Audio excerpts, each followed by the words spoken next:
একদিকে স্বজন হারানোর শোক, অন্যদিকে এক অমানবিক সামাজিক বর্জন।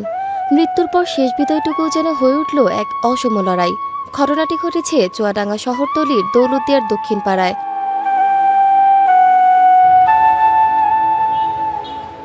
স্থানীয় সূত্রে জানা গেছে, বুধবার রাতে ঝিনাইদহ শহরের একটি ভাড়া বাসায় গলায় ফাঁস দিয়ে আত্মহত্যা করেন ওই নারী। সেখানে তিনি তার দ্বিতীয় স্বামীর সঙ্গে বসবাস করতেন। বৃহস্পতিবার সকালে ময়নাতদন্ত শেষে বিকেলে মরদেহ চুয়াডাঙ্গার দৌলতদিয়া এলাকার নিজ বাড়িতে আনা হয়।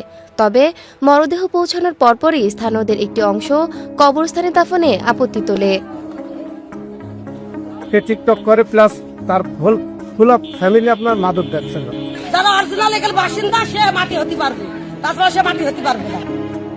স্থানীয়দের অভিযোগ, সুবর্ণ ছোট থেকে নাচ গান করে বেড়াতেন, বিভিন্ন অনুষ্ঠানে নাচতে যেতেন, টিকটকে অশ্লীল নাচানাচি করতেন, এমনকি তার পরিবারের লোকজন মাদক ব্যবসার সাথে জড়িত। এসব কাজে বাধা দিতে গেলে বহিরাগত লোকজন এনে এলাকাবাসীকে হুমকি ধামকি দিতেন। তাছাড়া তারা এখানকার স্থানীয় নন, কয়েক বছর আগে এই এলাকায় ভাড়ায় আসেন। এইসব কারণে সুবর্ণাকে স্থানীয় কবরস্থানে দাফন করতে মানা করে দেয় এলাকাবাসী। তার বাবা অথবা স্বামীর গ্রামে দাফন করার দাবি জানান স্থানীয়রা।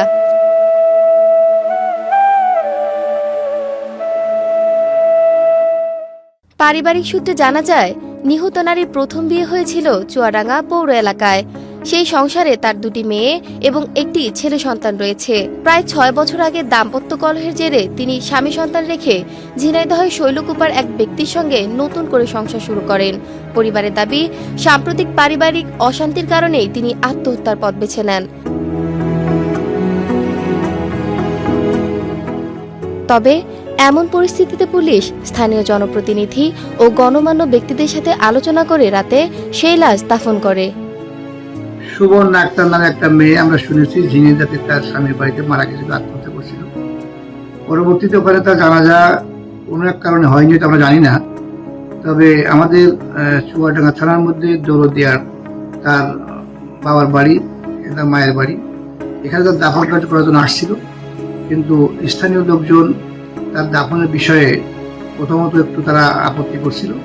পরবর্তীতে তারা উভয় পক্ষের মধ্যে সমঝোতা হয়েছে, সমঝোতার পরে দাফন কাজ সম্পন্ন হয়েছে। মানুষের ব্যক্তিগত জীবন নিয়ে বিতর্ক থাকতে পারে, কিন্তু মৃত্যুর পর মরদেহের সাথে এমন আচরণ আধুনিক সভ্য সমাজে এক কালো দাগ হয়ে রইল।